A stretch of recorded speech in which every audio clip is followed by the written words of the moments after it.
প্রশ্নটিতে বলেছে ত্রিভুজ এবিসি এর কোণ এ সমকোণ, এ থেকে বিসি এর উপর লম্বের পাদবিন্দু ডি, বিডি ইকুয়াস টু 3 সেমি, ডিসি ইকুয়াস টু 7 সেমি হলে এবি এর দৈর্ঘ্য কত। তার মানে আমাদের যে এখানে ত্রিভুজটা রয়েছে এবিসি, এই এবিসি ত্রিভুজের এ কোণটা হচ্ছে আমাদের সমকোণ এবং এ বিন্দু থেকে বিসির উপর লম্ব অঙ্কন করলে সেটা ডি বিন্দুতে ছেদ করে। যেখানে বিডি দেওয়া আছে 3 এবং সিডি দেওয়া আছে 7, আমাদের বের করতে হবে এবি।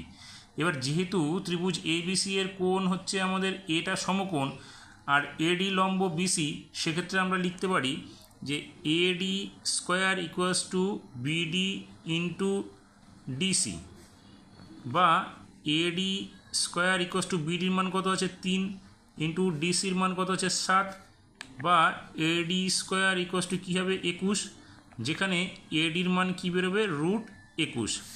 এখন আমাদের এডির মানটা আমরা √21 পেয়ে গেলাম। আমাদের এখন এটা কি করতে হবে, এবির মানটা বের করতে হবে। এবার ত্রিভুজ এ বি ডি এর ক্ষেত্রে আমরা কি পাবো, ত্রিভুজ এ বি ডি এর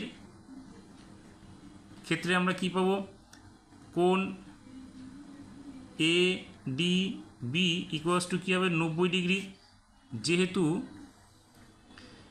এডি লম্ব হচ্ছে বিসি। তাহলে এটা একটা কি সমকোণী ত্রিভুজ হয়ে গেল। তাহলে আমরা এ বিটা কী হবে আমাদের অতিভুজ, তাহলে এ বি কী হবে, এ বি ইকুয়ালস টু কী হবে √ওভার বিডি স্কোয়ার প্লাস এডি স্কোয়ার।